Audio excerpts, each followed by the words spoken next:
কোন অঞ্চলে এই খাবারটিকে কি নামে ডাকে কমেন্টে জানিয়ে দিন তো। আসসালামু আলাইকুম everyone, welcome to my channel. নতুন রেসিপির ভিডিও নিয়ে আবারও চলে এসেছি আপনাদের সামনে।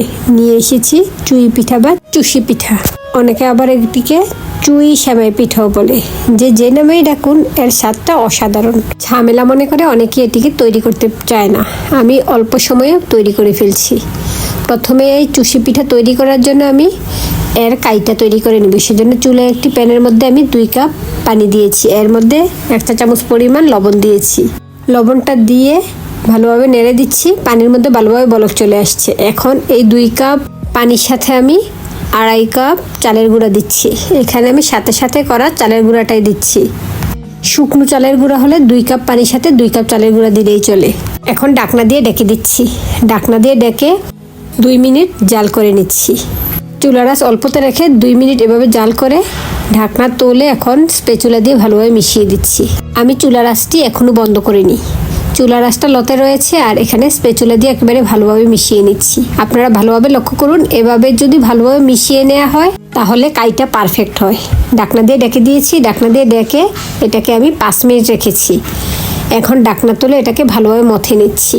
ঢাকনা তুলে আমি স্প্যাচুলা দিয়ে নেড়েচেড়ে দিয়েছি। কিছুটা ঠান্ডা হওয়ার পর আমি হাত দিয়ে মথে নিচ্ছি, তবে একেবারে ঠান্ডা করা যাবে না, কিছুটা গরম থাকা অবস্থায় এটাকে মথে নিতে হবে। এই তো পারফেক্টলি মথে নিয়েছি। আর এই কাইটা যদি পারফেক্ট না হয় তাহলে এই চুষি পিঠাগুলো ভালোভাবে তৈরি করা যায় না। সবটা কাই থেকে অল্প একটু এনে আবারও ভালোভাবে মথে নিয়েছি। এখন এই অংশটা থেকে 1 মুঠো পরিমাণ নিয়ে নিয়েছি। এখন এই 1 মুঠো পরিমাণ কাই থেকে আমি লম্বা আকৃতির একটা চিকন রশির মতো বানিয়ে নিব। অবশ্য এটিকে আমরা লদ বলি, আমাদের গ্রামের ভাষায় এটিকে লদ বলা হয়। এটি যত চিকন বানানো যায় পিঠাগুলো তত চিকনভাবে অর্থাৎ পারফেক্টভাবে তৈরি করা যায়। হাতের তালু দিয়ে ঘষে ঘষে লম্বা চিকন এই লদটা বানিয়ে নিলাম। এখন এটা দিয়ে আমি পিঠাগুলো তৈরি করে নেব।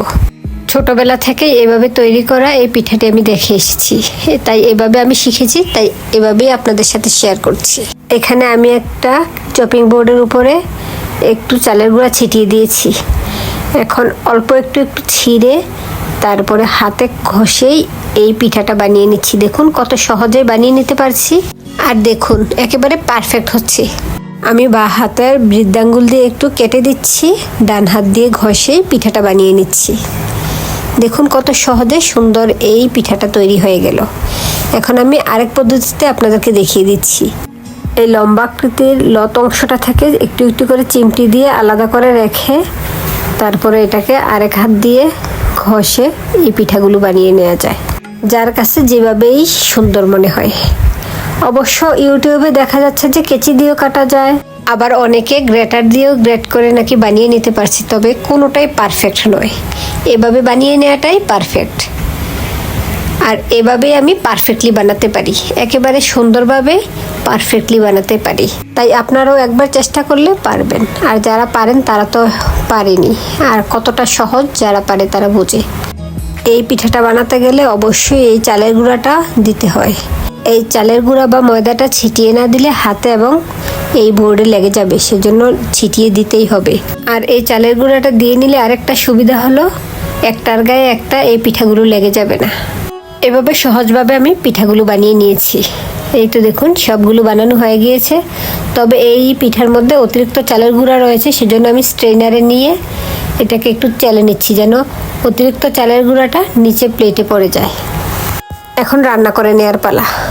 চুলায় একটি প্যানে আমি 1 লিটার পরিমাণ দুধ দিয়েছি। এই চুষি সেমাই পিঠাটা অর্থাৎ চুই পিঠাটা আমি আজ তৈরি করছি দুধ দিয়ে। আগেকার সময় যখন বাড়িতে অনেকগুলো রান্না করতো তখন দুধ দিয়ে রান্না করতো না, পানি এবং গুড় নারিকেল দিয়েই রান্না করে ফেলতো। তবে দুধ দিয়ে রান্না করলে বেশি মজা হয়, অল্প রান্না করলেই দুধ দিয়ে রান্না করতো। এই 1 লিটার দুধের সাথে আমি অল্প একটু পানি দিয়েছি। এখন এর মধ্যে আমি কয়েকটা আস্ত মশলা দিচ্ছি। 3টা এলাচ, 1 টুকরো দারুচিনি এবং 2টো তেজপাতা ছিঁড়ে দিয়ে নিয়েছি।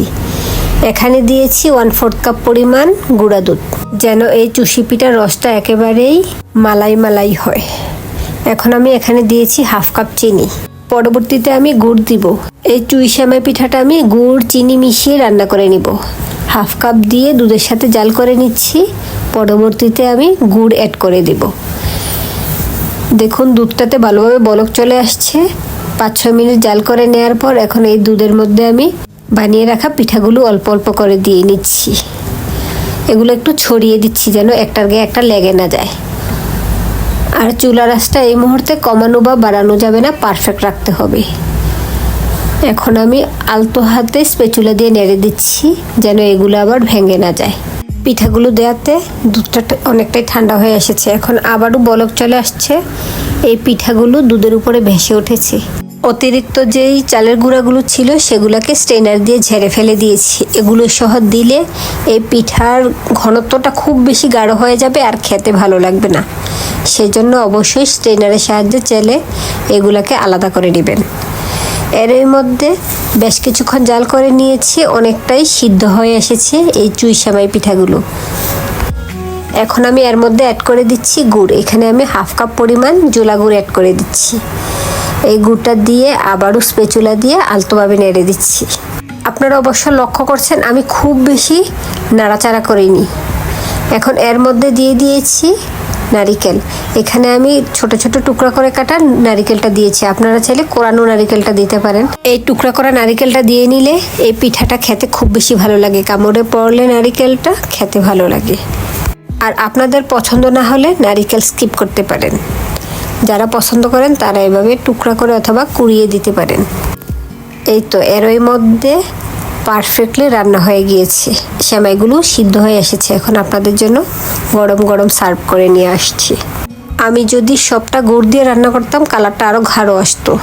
এই চুই সেমাই পিঠাটা গরম গরম খেতে ভালো লাগে না, তবে আমার ঠান্ডা হলেই খেতে ভালো লাগে। আশা করি ভিডিওটি ভালো লেগেছে। আবার চলে আসবো অন্য কোনো নতুন রেসিপির ভিডিও নিয়ে। আল্লাহ হাফেজ, আসসালামু আলাইকুম।